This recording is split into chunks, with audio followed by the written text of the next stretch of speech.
Setelah itu, karena Shin akan kembali ke guild untuk mencegah kekacauan dan menjaga agar level si rubah tetap tersembunyi, Shin meminta rubah tersebut untuk membuat kontrak dengannya, dan si rubah itu setuju. Akhirnya si rubah kini resmi menjadi peliharaan Shin dan diberi nama Yujuha. Tiba-tiba, Shin menerima pesan dari Tiara yang memberitahukan bahwa dia telah mengirim pesan ke Shini dan pesan tersebut telah sampai. Mendengar itu, Shin merasa lega. Namun, untuk saat ini, Shin akan kembali ke guild. Sesampainya di guild, si kembar malah berebut ingin melayani Shin yang tampan dan kuat. Shin merasa lega karena kehadiran Yuzuha tidak menyebabkan kekacauan. Karena tidak ada kegiatan lain, Shin memutuskan untuk mengambil misi dari papan informasi. Kebetulan, ada sebuah misi dari panti asuhan, atau lebih tepatnya gereja, yang mencari pengguna keterampilan untuk diwariskan. Karena misi tersebut berkaitan dengan Millie, Shin langsung mengambilnya dan pergi ke gereja. Setibanya di gereja, Shin disambut hangat oleh seorang biarawati, mengetahui bahwa Shin perlu bertemu dengan Millie. Biarawati tersebut segera mempertemukan Shin dengan Millie di sebuah ruangan khusus. Karena Shin tampak seperti orang baik, biarawati itu merasa lega dan memperkenalkan dirinya sebagai Tria. Sebelum membahas misi, Shin ingin memastikan apakah rubah yang dimaksud adalah rubah yang bersamanya saat ini. Dan Millie menjawab iya. Yuzuha sangat berterima kasih karena berkat Millie, dirinya berhasil diselamatkan. Setelah itu, Tria menjelaskan misi yang sebenarnya. Tria membutuhkan seseorang yang memiliki keterampilan pemurnian untuk diwariskan kepada para biarawati di gereja ini. Bagi Shin, yang ahli dalam pemurnian, keterampilan ini sangat mudah. Tria sangat senang mendengarnya dan berharap Shin bisa menerima misi tersebut. Namun, Shin mengajukan satu syarat, bukan berupa uang, melainkan informasi tentang kemampuan yang dimiliki Millie. Shin penasaran mengapa Millie tiba-tiba menyuruhnya untuk menolong Yuzuha, seolah memiliki kemampuan khusus. Tria tampak bingung karena hal itu adalah rahasia besar di gereja. Namun, ketika Millie berkata bahwa Shin adalah orang baik di matanya, Tria akhirnya mengungkapkan bahwa Millie memiliki kemampuan ramalan yang disebut pembaca bintang. Tidak heran hal ini dirahasiakan. Jika orang-orang mengetahui kemampuan Millie yang sebenarnya, dia pasti akan menjadi target. Karena itulah, Tria merasa sangat terbantu dengan keberadaan Wilhelm yang selalu menjaga Millie dari siapapun yang mencoba mendapatkan informasi tersebut. Setelah merasa mendapatkan cukup informasi, Shin setuju untuk mengajarkan sihir pemurnian dengan sempurna. Namun, ternyata bukan untuk Tria, melainkan untuk biarawati lainnya yang merupakan cucu dari pendeta. Shin bergumam dalam hati bahwa gereja ini sedang berada dalam situasi yang kacau. Setelah itu, Shin duduk sebentar di luar sambil melihat anak-anak panti bermain dengan Yuzuha. Saat Yuzuha menghampirinya, Millie sangat senang karena sudah lama ingin bercerita. Tak lama kemudian, datang seorang ciwai yang berterima kasih kepada Shin karena kabarnya dia akan menyelamatkan panti asuhan. Shin heran, apa hubungannya dengan gereja? Ternyata, jika pendeta diambil alih oleh orang luar, panti asuhan ini akan segera dihancurkan. Untuk mencegah hal tersebut, cucu pendeta yang bernama Lachia harus menjadi penerus di gereja ini dengan syarat harus memiliki keterampilan pemurnian. Shin penasaran dengan orang luar yang ingin menguasai gereja ini. Ciwai tersebut menjelaskan bahwa orang itu tampak seperti babi yang dibutakan oleh uang. Millie dengan yakin mengatakan bahwa Shin pasti akan membantu dan panti asuhan ini akan baik-baik saja. Shin merasa heran melihat ciwai itu yang langsung mempercayai apapun yang diucapkan Millie. Seolah-olah semua ucapan Millie selalu benar. Ketika Lachia datang, Shin langsung diperkenalkan. Shin akan mengajarkan keterampilan pemurnian. Tetapi tiba-tiba Wilhelm datang dan mencurigai Shin sebagai orang jahat. Wilhelm bahkan menodongkan tombaknya untuk menjaga rahasia kemampuan yang dimiliki Millie. Untungnya, Wilhelm bisa tenang karena sangat mempercayai ucapan Millie yang menyatakan bahwa Shin adalah orang baik dan akan membantu mereka. Shin kemudian menjelaskan cara mendapatkan keterampilan pemurnian, yaitu dengan menggunakan bola doa suci dan mengalahkan 200 monster Andit yang memiliki level minimal ke 150. Semua orang terkejut karena hal tersebut sangatlah sulit. Meskipun Shin mengatakan akan membantu, Lachia terlihat terkejut. Tetapi dia tetap harus yakin dan berusaha keras untuk mencapai tujuan tersebut. Wilhelm berkata dalam hati, merasa penasaran siapa sebenarnya Shin. Bagaimana mungkin dia dengan santainya ingin membawa Lachia yang pasti akan menjadi beban di medan tempur. Saat Shin berjalan di koridor, Wilhelm datang dan meminta Shin untuk berbincang sebentar sambil makan. Di sebuah kedai, Wilhelm langsung bertanya apakah Shin adalah orang terpilih. Lebih tepatnya seseorang yang terlahir dengan bakat dan pengetahuan dari dunia luar. Shin hanya bisa bengong, memikirkan apakah dirinya adalah reinkarnasi atau bukan. Biasanya, reinkarnasi akan menjadi seorang bayi, tetapi Shin tidak mengalami itu. Shin masih mengingat dunia sebelumnya, tetapi karena dia terlihat kebingungan, Wilhelm memutuskan untuk tidak membahas lebih lanjut tentang hal itu. Shin bercanda menyebut Wilhelm sebagai pahlawan panti asuhan, yang membuat Wilhelm sedikit tersipu. Wilhelm menjelaskan bahwa dia hanya membenci para babi rakus yang mencoba merebut hak anak-anak yatim, dan dia tidak suka melihat anak-anak menangis.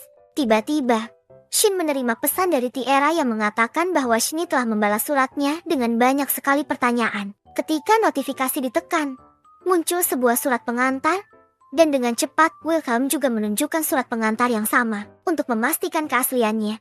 Keduanya menempelkan surat tersebut hingga saling terhubung, menunjukkan bahwa keduanya asli. Selanjutnya, Lachia dibawa ke tempat di mana para undead berada, dan tidak lama kemudian mereka muncul. Shin segera menangkap mereka dengan menggunakan skill pelindung, sementara Lachia melakukan serangan terakhir dengan sihir heal. Kemudian, ketika para undead muncul lagi, Wilhelm turut bertarung dengan memotong kaki mereka.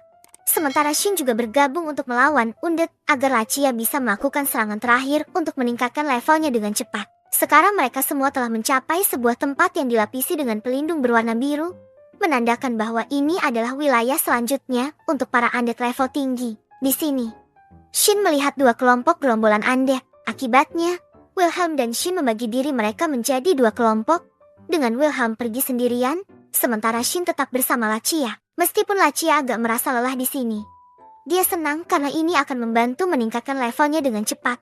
Dan sebentar lagi dia akan mendapatkan skill pemurnian. Di sisi lain, kita melihat bahwa Chiwai yang semakin kuat setelah mendapatkan pedang legendaris yang terlempar ke kamarnya. Dan beruntungnya, dia dibantu oleh sosok yang memiliki kemampuan yang sangat kuat. Ternyata Chiwai hebat ini adalah Shni. Para pasukan sangat mengagumi kehebatan Shni yang memiliki kemampuan luar biasa. Mereka menyebut Shni sebagai ras Haid Human, dan mereka merasa aneh dengan munculnya para undead, karena seharusnya mereka hanya muncul di daratan hantu. Setelah itu, Shni memiliki urusan penting dan dia langsung pamit pergi. Ternyata, dia sangat ingin memastikan kabar dari Tiara tentang kehadiran Shin yang sudah lama menghilang. Kembali ke Shin, setelah Wilhelm mengalahkan Skullface, seperti biasa Lachia melakukan serangan terakhir, dan kali ini berhasil naik level sehingga memancarkan cahaya terang. Melihat mereka panik, Shin menjelaskan bahwa itu adalah efek setelah memenuhi syarat untuk mendapatkan skill baru. Lachia segera merasakan informasi tentang cara menggunakan skill baru di dalam pikirannya, yaitu skill pemurnian. Lachia sangat senang karena Shin sangat membantunya. Namun, tiba-tiba energi hitam muncul di langit, menyerap para undead, dan menggabungkan mereka menjadi sebuah kekuatan yang membentuk Skullface berukuran raksasa dengan level Lord ke-804. Lachia sangat ketakutan karena ini. Meskipun hutan ini dilindungi oleh barrier yang dibuat oleh guild, mereka terkejut melihat barrier itu retak, menunjukkan betapa bahayanya situasi ini. Mereka mencoba untuk tenang, tetapi mereka segera menyadari bahwa mereka terkepung oleh para undead yang jumlahnya sangat banyak. Wilhelm menyarankan untuk segera menembus kelompok undead tersebut. Namun, Shin memutuskan untuk tetap tinggal dan segera mengaktifkan limit off-nya. Dia menegaskan bahwa dia akan menghentikan Skeleton Lord.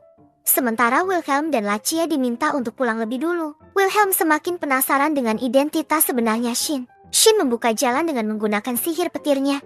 Sementara Yuzuha menyemburkan api biru agar tidak menjadi beban. Namun, para undead terus bertambah banyak. Dan disinilah Shin menggunakan serangan kilat yang memusnahkan para skeleton dalam sekejap. Dari kejauhan, Shin merasakan kekuatan yang familiar, yaitu kekuatan tuannya yang telah lama hilang, dan dia langsung bergerak mendekati sumber kekuatan tersebut. Shin kaget melihat minimapnya yang dipenuhi dengan tanda merah, menunjukkan bahwa mereka sudah dikelilingi oleh para undead. Yang lebih mengejutkan, ada tanda sekutu yang mendekat. Shin penasaran dan mendekatinya. Ternyata itu adalah Shni. Untuk tidak mengganggu momen mereka, Yuzuha yang pengertian menciptakan pelindung sementara, agar para undead tidak bisa mendekat. Shni yang sudah sangat merindukannya pun tiba-tiba. Di situs ini, Shni meminta sesuatu yang ingin disampaikan, dan Shin langsung meminta maaf. Namun, pelukan itu semakin erat. Dia bingung harus menjawab apa. Seketika dia teringat masa lalunya yang sering mengucapkan kata, "Aku pulang." Akhirnya Shin mengerti dan mengucapkannya. Shin sangat merindukan Shin yang telah lama menghilang, sekitar 500 tahun lebih. Shin merasa lega karena data tentang Shin tidak hilang seperti yang terjadi pada para pemain game. Namun, karena situasi tidak memungkinkan untuk menjelaskan apa yang sebenarnya terjadi, Shin meminta Shin untuk mengurus Skeleton Lord terlebih dahulu dengan menggunakan sihir Sanctuary yang bisa memusnahkan musuh dan menambahkan buff kepada party.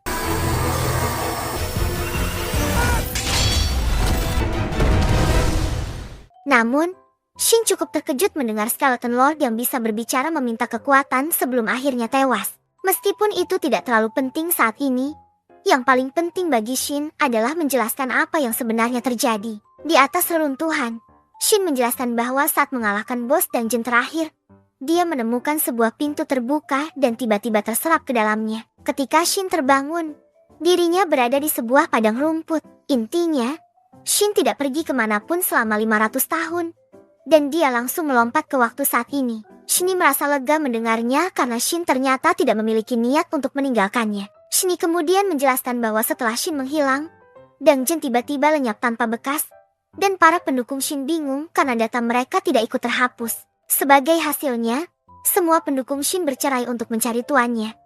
Dan saat ini hanya Shin yang kembali ke kuil bulan. Tiba-tiba, Shin meminta Shin untuk berhenti memanggilnya Master dengan alasan agar tidak menarik perhatian terlalu banyak di kota nanti. Dia lebih suka dipanggil dengan nama Shin saja. Meskipun Shin agak malu-malu memanggilnya dengan nama itu.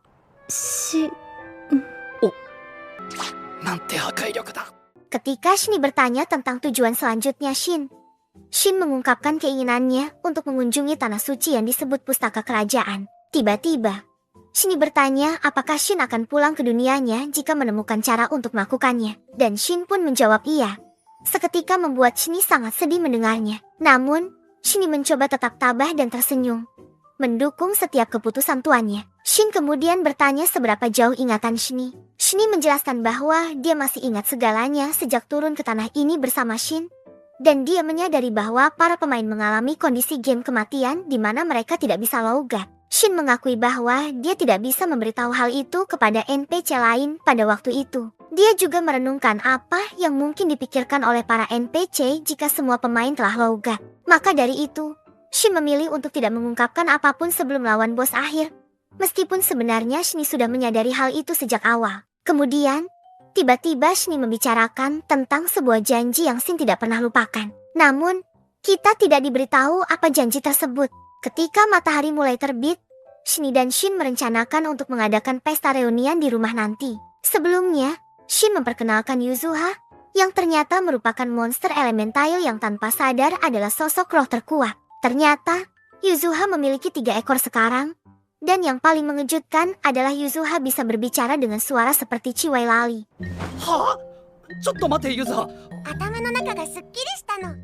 Untuk menghindari perbincangan yang berlebihan, Shin meminta Yuzuha untuk menyatukan kembali 3 ekornya menjadi satu, dan cukup berkomunikasi melalui pikiran saja. Shin yang terpesona dengan kelucuan Yuzuha, ingin sekali mengelusnya. Di sini, Shin mengungkapkan bahwa Shin selalu memberikan kejutan.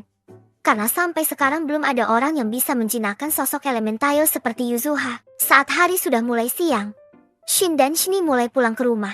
Di tempat lain, Wilhelm menggendong Lachia dan berlari sekuat tenaga dari malam hingga pagi. Tiba-tiba Wilhelm merasakan kehadiran musuh. Dia langsung bersiap menghadang. Namun ternyata yang datang adalah Shin dan Shin. Lachia langsung pingsan. Sementara Wilhelm marah karena merasa ditipu. Sementara itu, para pasukan terheran melihat bekas tanah yang terbelah di tempat lain. Ryan, yang terkejut dengan banyaknya kejadian di tempat itu, tidak hanya karena tanah terbelah. Semalam, dia melihat cahaya misterius bersinar di langit yang menghilangkan para undead dan Skullface, serta memberikan efek buff bagi para kesatria. Ryan juga terheran melihat jejak sebuah pedang tertancap di tanah. Pedang tersebut tidak biasa. Pedang itu memiliki ukiran lambang elang. Menurut pengetahuan kesatria, lambang tersebut merupakan milik pandai besi hitam, penempat terhebat yang terkenal.